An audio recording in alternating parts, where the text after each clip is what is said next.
Bonjour à tous et bienvenue dans ce programme de 15 minutes de grâce et de vérité. Et nous aurons le plaisir d'avoir le pasteur Jocelyn Niladou pour cette session. Et avant de laisser la place à la parole de Dieu, nous allons louer le Seigneur et lui dire qu'il puisse régner dans nos vies.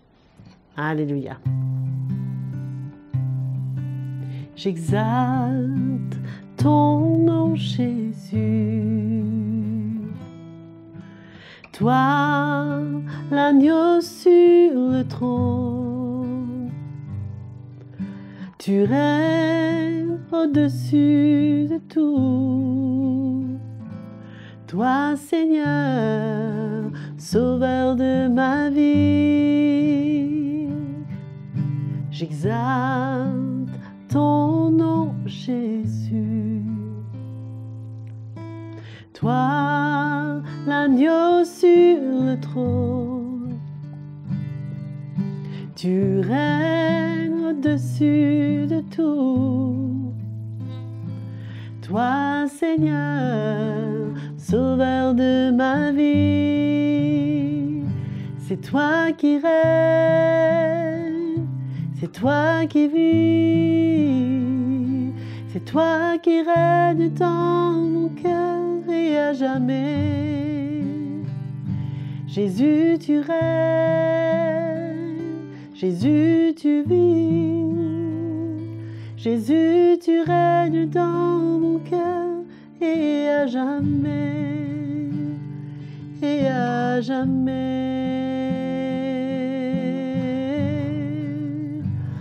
et à jamais,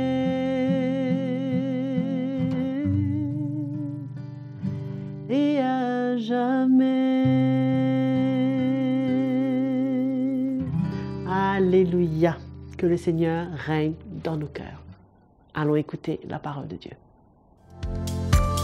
Bonjour, bonjour à tous nos frères et sœurs bien-aimés. Quelle joie, quelle excitation, quel privilège de se retrouver autour de la parole de Dieu pour cette nouvelle session de 15 minutes de grâce et de vérité. La grâce et la vérité sont venues par Jésus-Christ et il a transmis ce message aux apôtres, pour l'Église, pour le peuple de Dieu. Nous remercions Joël avant de continuer. Merci encore une fois. Elle était toujours là pour nous, Joël. Un chant toujours magnifique pour nous encourager et on est vraiment reconnaissant. Je vous le disais, la grâce et la vérité qui sont venues par Jésus-Christ, Jésus avait trouvé bon de transmettre cela aux hommes, mais aux apôtres, spécifiquement. Parce que c'était comme ça qu'il avait transmis. Quand on parle de transmission, il y a une autorité qui est transmise, parce que la parole de Dieu transporte l'autorité de Dieu. Et c'est comme cela que Jésus avait choisi 12 apôtres pour les transmettre cette parole et cette autorité, parce qu'ils avaient besoin de cette parole et cette autorité pour construire l'Église. L'Église n'est pas construite juste par 2-3 versets, on connaît ou on veut, on a un petit espace chez nous, on peut rassembler 15, 20, 30 personnes et on construit l'Église. Non, mes frères et sœurs, le plan de Dieu est clair. Jésus avait transmis son autorité, la révélation de l'Évangile, et il leur avait dit, je vous enverrai le Saint-Esprit, il va vous rappeler mes paroles, parce que ces paroles, c'est ce que vous avez besoin, c'est ce qui vous donnera cette autorité, alors que je vous ai oint comme apôtre pour construire l'Église. Très important. Ma dernière session avec vous, je vous ai parlé de l'onction apostolique. Cette présence au milieu de nous, ce ministère au milieu de nous, transmet un cœur de père pour nous emmener à grandir dans une sécurité, dans un encadrement où il y a l'unité, une vraie unité entre les serviteurs de Dieu même avant tout, et qui est transmis à son peuple, son Église. Et je vous ai parlé comment les apôtres, les vrais apôtres sont des modèles. leur vie. Il n'y a pas mieux que de connaître leur vie. Ce n'est pas connaître leur titre, mais connaître leur vie. Leur vie était connue au point que Paul pouvait ouvertement dire « Soyez mes imitateurs, suivez-moi comme je suis Christ. » Il dit « J'ai été au milieu de vous patient, éprouvé. » Vous avez vu, à Timothée spécifiquement, souvent quand il parle de Timothée, il dit « Mon fils bien-aimé dans la foi ». Il dit à Timothée « Tu as suivi de près mon enseignement, ma conduite, ma persévérance, ma foi, mes persécutions. » Leur vie était connue, les vrais apôtres. Leur vie était connue. Non seulement ils avaient un message fondamental pour le peuple de Dieu, l'Église, mais leur vie était connue. C'est pour ça qu'il y avait cette présence, cette onction pour transmettre un cœur de père dans l'esprit. Je vais vous lire dans Philippiens le chapitre 2.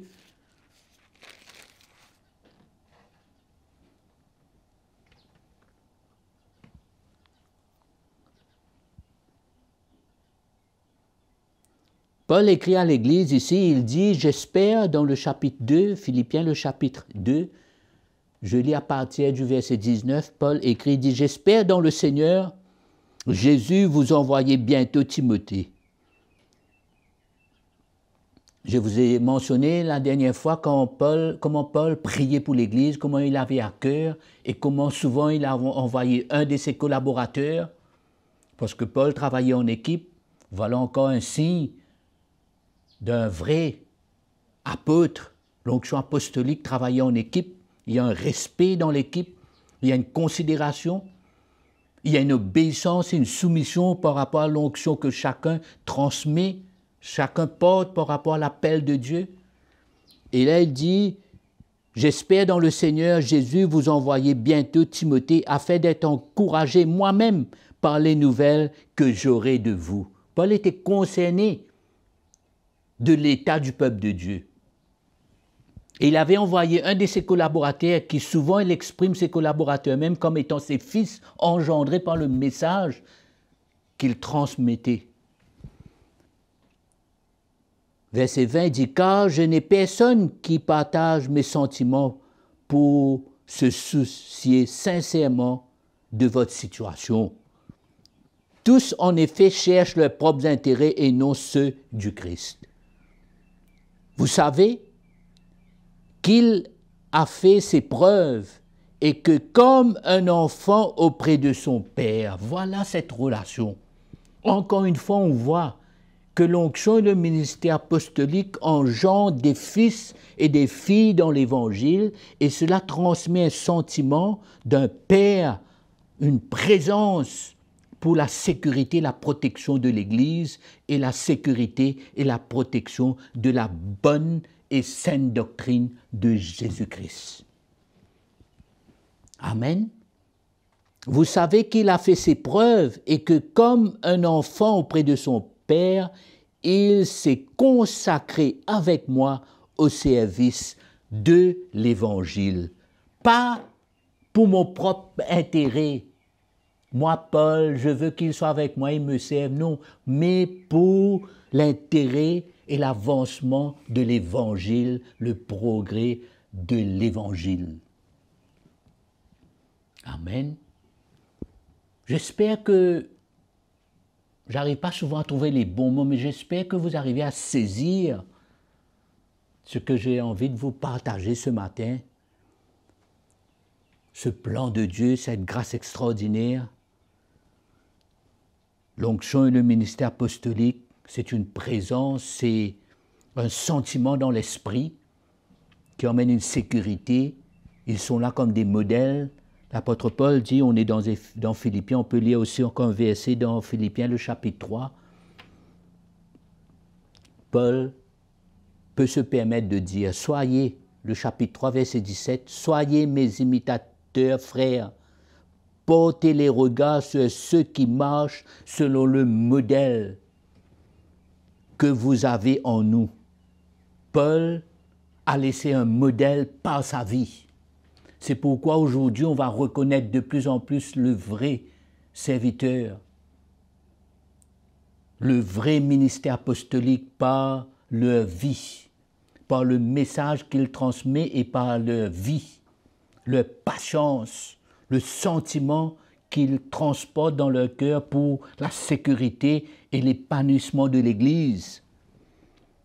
Soyez mes imitateurs, frères, portez les regards sur ceux qui marchent selon le modèle que vous avez en nous. Paul n'a pas peur de parler de ceux en qui lui-même il a investi dans leur vie pour qu'ils soient des modèles. Dans 1 Timothée, encore un verset, dans 1 Timothée, le chapitre 4.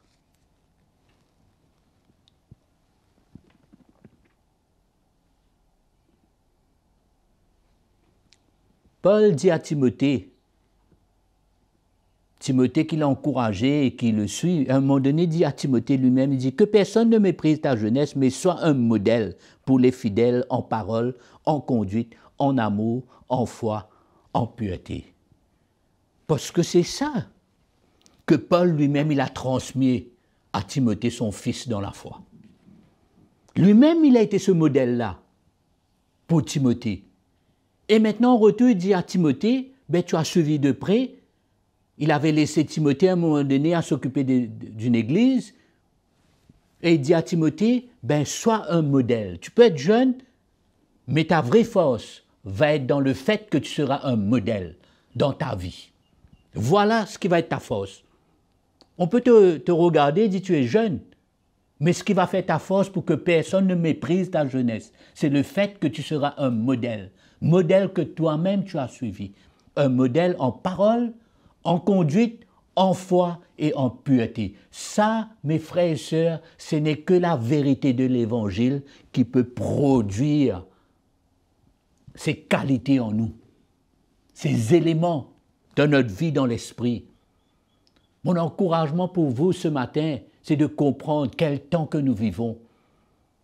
Parce qu'aujourd'hui, il y a beaucoup d'influences, il y a beaucoup de tendances, il y a beaucoup qui se présentent, on joue beaucoup, on met l'emphase beaucoup sur des titres.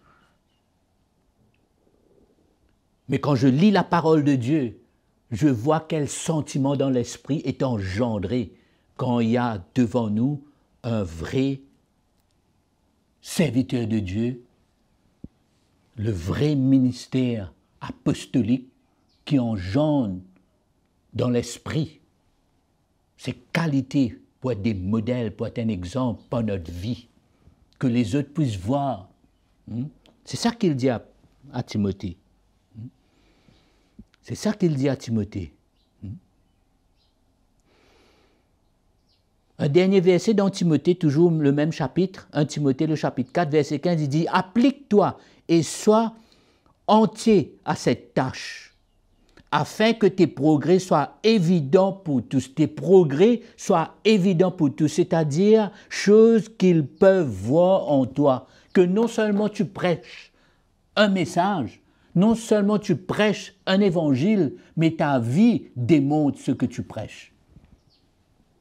Paul peut se permettre de dire ça à Timothée, qui est son fils légitime dans la foi, parce que lui-même, en tant qu'un père, par rapport à l'onction apostolique et le ministère que Dieu lui a donné, il a été lui-même un modèle. Amen. Donc, c'est mon encouragement pour vous et moi ce matin. Nous vivons un temps bien sérieux et que Jésus a dit, pour terminer, il dit, on va reconnaître un arbre par ses fruits. Que le Seigneur vous encourage. C'est ma dernière session pour cette série de 15 minutes de grâce et de vérité. Ça a été une grande joie pour moi d'être avec vous et de partager la parole de Dieu. Je suis sûr que le Seigneur va continuer à vous encourager. Il y a d'autres frères qui vont venir vous partager l'Évangile et tout cela, c'est un moyen pour être encouragé dans la foi, pour grandir dans le plan de Dieu. En ce qui me concerne, je termine ici et je vous remercie de tout cœur pour votre écoute, pour votre soutien, pour vos encouragements que vous nous envoyez souvent Et je suis sûr que tout cela va contribuer à notre foi, à notre progrès, et que le Seigneur saura trouver le chemin de notre cœur et que l'Évangile travaille nos vies. Parce que nous aimons le Seigneur, nous aimons sa parole et nous aimons les serviteurs de Dieu. Que le Seigneur vous bénisse et à très bientôt. On vous aime et merci beaucoup. Voilà, c'était notre toute dernière session de ce programme de 15 minutes de grâce et de vérité avec le pasteur Jocelyn Niladou, que nous remercions vraiment de tout notre cœur pour la parole de Dieu qui a été apportée chaque jour. Et je suis sûre que vous avez de nombreux témoignages par rapport à ce que vous avez entendu et ce qui vous a fait du bien. En tous les cas, le Seigneur est au rendez-vous. J'ai été vraiment heureuse d'être avec vous, reconnaissante de faire partie de tout cela. Et nous rendons la gloire au Seigneur. Bien sûr, n'oubliez pas, connectez-vous à notre chaîne YouTube CTMI et n'oubliez pas, nous avons aussi notre adresse qui sera affichée sur l'écran pour toute question ou tout témoignage que vous avez à nous donner. Que le Seigneur vous bénisse et à la prochaine fois.